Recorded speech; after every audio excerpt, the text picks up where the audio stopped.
Saturday, 23rd of the 2nd, 6:02 a.m. Subject heading, Behaviour. From Pamela Robinson to Chris Woods. Hi, Chris, I don't even know.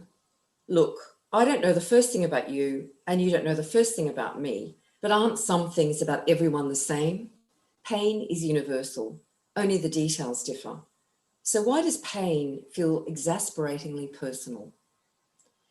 I've given up trying to work out other people. How does anyone know anything about anyone? Is my ex-husband's behaviour controlling? He's grievously hurt, that's all. And the older I get, the less I know about anyone. How do we even know pain is universal if we experience it as ours alone? It took me 10 years to leave my husband because I kept seeing things from his point of view and because I kept hoping. We broke up once, but I went back because I'm not very good at saying goodbye. Yours in ignorance, Pamela. Sunday, 24th of the 2nd, 6:10 p.m. Subject, Behaviour.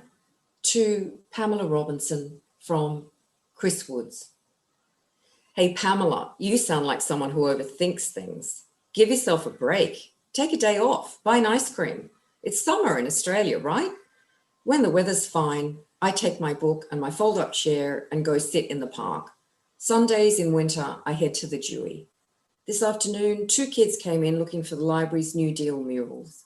You know how kids don't talk these days. They sit with their cell phones, moving their thumbs. So the girl takes a quick look at the murals, goes straight back to her phone. After a while, she asks the boy, without looking up, "Did you get some photos, Charlie?" And he says, "Nah, I'll get better ones off Google later on." What a world. Take care, Chris. Welcome to the Good Reading Magazine podcast. Good Reading Magazine is a monthly publication dedicated to books and reading and aims to help readers discover their next favourite book. You can find out more about the books discussed on today's podcast at goodreadingmagazine.com.au.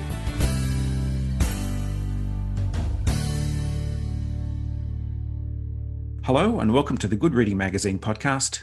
My name's Greg Dobbs. Susan Johnson has been writing since 1985 and began her career as a journalist for the Brisbane Courier Mail. Susan has written 8 novels and 2 works of non-fiction, including a forthcoming memoir. She's lived in the UK, in France, and in 2019 she took off to live on the Greek island of Kythera with her 85-year-old mother. Today I'm talking to Susan from Brisbane, Australia, about her latest work of fiction, From Where I Fell. Susan, welcome to the Good Reading Magazine podcast. Thank you so much, Greg. The first thing that strikes me about From Where I Fell is the really unusual form it takes. Of course, it's highly unusual that a whole novel is written in email, and that I didn't sit down one day and think, I know I'm going to write a novel in emails because it sounds ridiculous. But all novels have a different gestation and all novels come delivered to authors in different ways. And what happened with this one was one day I actually did send an email off to someone addressed to the wrong person. And the person who replied turned out to be a guy in America who was really chatty, and we started chatting and I said, I think it might have been something to do with writing, actually. So I was sending off an email to do something to do with a novel that I was writing to someone. And he said, "Oh, so you're a writer?" And he said, "I always want to write a novel." Anyway, we got chatting and we ended up having this long email exchange. And in fact, I'm still in touch with him today. He still occasionally sends emails to me. This was several years ago.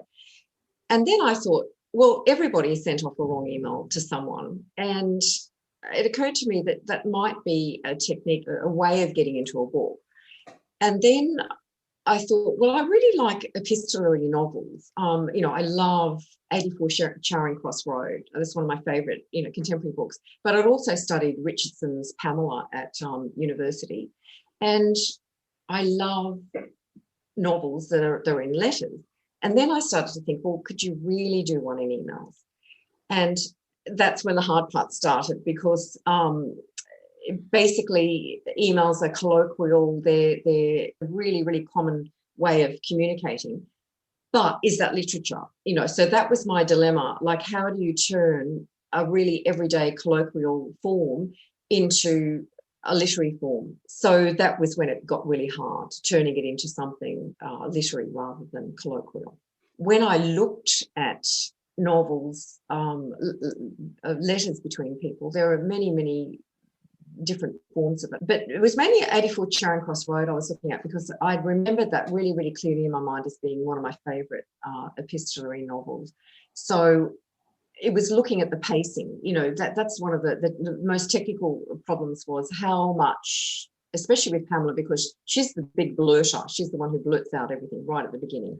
And Chris, who lives in upstate New York, Pamela's in Sydney and Chris is in upstate New York, is a much more reserved kind of person. And I think that comes through in her emails. The novel comes together as a result of the exchange between these two characters, Pamela and Chris. Where did they come from, these characters? What are their origins? Well, I think it's always a tricky question in any book. Where does anything come from? It's like, everyone has their dreams, and all our dreams are individual, and our dreams do a lot of unconscious work for us. Novels arrive to me in much the same way. I'm a very intuitive writer. I don't really know what I'm doing until I get to the end of the book, and then I've got a first draft, and then I can have a look. Because it's just two characters, that they had to be very strong characters, because the whole of the book is just an exchange between two women. And so therefore, while all my novels have been very much character driven, I start with character first. I always start with character first. It's like the characters who lead the plot and lead me into where the whole book is going. I'm a divorced person, twice actually. I have been a single mother, but I've got 2 children, not 3. So while there are parallels with my life, what I seek most of all in my fiction is emotional truths. And I try and write as close to the bone of emotional truth as possible. So there's much of inspired by my emotional truth, but it's not my literal truth. So one of the characters, you might say, grew out of the soil of my life without being the literal life.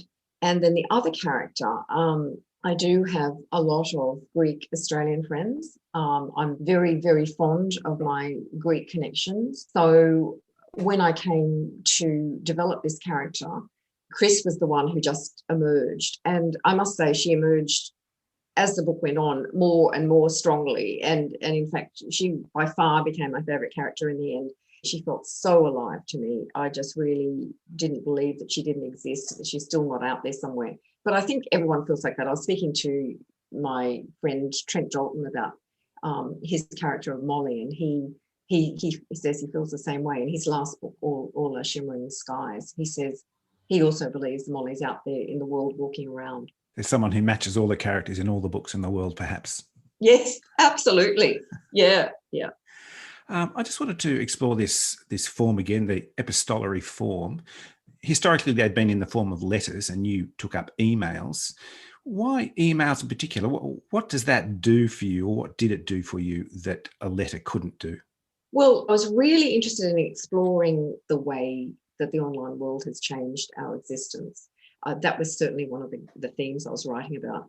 I'm really interested to read Patricia Lockwood's Priest Daddy, a book about the online world out. It's a novel. Because, as I said before, I think we do have 2 selves now. We have our walking around alive selves, and we also have this sort of online self. So emails seemed the most appropriate way to have a look at that. And also, in a way, emails are much more immediate. They're not like letters. They're not composed in the same way. They're often dashed off. So to get that sense of authenticity, email was fantastic for that, because, you've got one woman in crisis, that's Pamela, and Chris, who's trying to help her remotely. But I wonder if we're sometimes not more truthful in emails, like kind of dashing things off and just letting our immediate feelings out. So it was a really good device for getting that authenticity in that I seek in my work. From Where I Fell uses this very personal series of exchanges via email, and that kind of lends the book an immediacy and a kind of realism within what is otherwise a work of fiction. In fact, it seems that fiction and non-fiction seem to coexist in this book. And to me, it brought this kind of rawness to the story. Were you conscious of creating that duality, that dichotomy as you wrote? It's interesting because ever since I published my first novel, Messages from Chaos, in 1987, readers have often thought, it's basically my diary. If everyone thinks it's literally true that every single thing happened to me from where I fell, or in Messages from Chaos, or any of my other books, that's kind of a compliment. It's a backhanded compliment, but it's a compliment. I must be doing something right if everyone thinks it's so true that it just could not be a work of imagination. Now, I'm not saying that, of course, there are events in my life and the events of the lives of my friends, which I observe closely, and other people that I've used. And in fact, I will tell you that the false teeth incident, there's a very funny incident. Well, I hope it's funny. It happened to a friend of mine. And I did say to her, can I use that for the book? I thought that was so funny. I won't give it away, but the thing I aim for most in my books is for you to think it's as close to life as possible. When I read a book, I want to feel this is how it feels being alive. That's what I seek from fiction. I want to know the experience of consciousness, the experience of the complexities and nuances of living, of being alive. How do you live? Like things like email, our other lives online, our sense of place. There's also a lot about home versus not being home in this book. There's many other things that I wanted to explore. And the novel is a wonderful, baggy, capacious device for putting all of those things in. So it's a very, very considered, crafted work of fiction for me. And for me, there's no confusion about whether it's non-fiction or fiction or memoir. It's just not. I would have written a memoir if I wanted to. So for me, it definitely is a work of fiction. And I'm pleased that if anyone thinks that it feels so true, that it has to be a work of non-fiction, because that's good. One thing that occurs to me as you look into the inner lives of these two characters, they're both carers.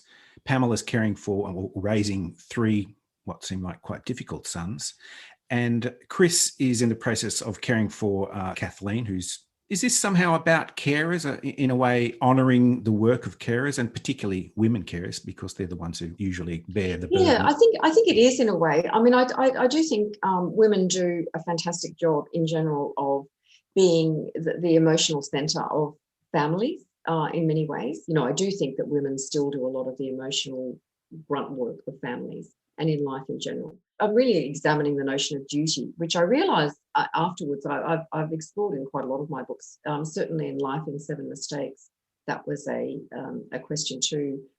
Duty to family. How much do we owe our families? Chris is also looking after her elderly mother, who's a very difficult woman. She's physically frail, but she's also emotionally quite demanding. So she's in that situation, and Pamela is a single mother because her husband is on another continent. I think women do a great job, and that was certainly one of the other themes that I was looking at exploring, the sort of unpaid emotional work that women do.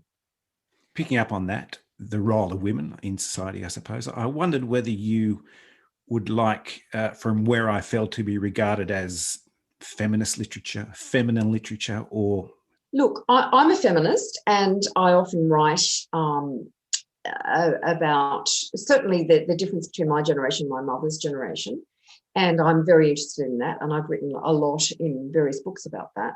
But I don't mind being regarded as a feminist author at all. I think I'll stand up and bear that proudly. However, I do take exception to the fact that we still have to have separate women's prizes, because in general, women artists are still not truly regarded as real artists. And I mean women writers, women painters, women photographers. In all spheres, I still think, and I know many men will disagree with me, including many male authors, there's no such thing as a male writer. There's no such thing as men's writing, but there's women's writing. men's work is still seen as a template. I've been reading a memoir of Joyce Carol Oates. I would say that Marilyn Robinson and Marilyn Robinson in particular, but Joyce Carol Oates, a whole body of work behind her. Marilyn Robinson, a whole body of work behind her. And I would argue the preeminent American writer working today. But it's really still the late Philip Roth and Bellow and the late Norman Mailer, for example, who still hold the sort of hold up the canon of what real writing is. And I think in Australia, we've got Patrick White and we've got David Malouf and Peter Carey, and I think there's a whole suite of new writers coming up. I think Helen Garner is arguably one of Australia's finest writers. But I still think, apart from Helen and maybe Kate Grenville, it's still quite difficult to be, seen as with the big boys for Australian women writers. It takes a lot to finally break through. And I know that's what the Stella Prize was about. I was on one of the inaugural panels many years ago of setting that up. And it's a shame that we still need them, really. But, if you looked at how many Miles Franklins had gone to women, I can't remember off the top of my head, but I think it was like 3. And I think one of those, maybe 4, was won by the same woman, which is Thea Astley. She'd won it twice. But, throughout the history of the Miles Franklin, there'd been only, say, 4 women writers who'd won it. So I think arguably, there's still not a level playing field for male and female writers. So that would be my only hesitation in being described as a woman writer. But, I'll take the feminist one. Susan, it's been wonderful talking to you and enlightening at the same time. So thank you for joining me today. Thank you so much, Greg. It's been really great. Thank you. Thank you. I've been talking to Susan Johnson about her new book, From Where I Fell. It's published by Allen & Unwin and is available at goodreadingmagazine.com.au and all good bookstores. This has been the Good Reading Magazine podcast. My name's Greg Dobbs, and thanks for listening.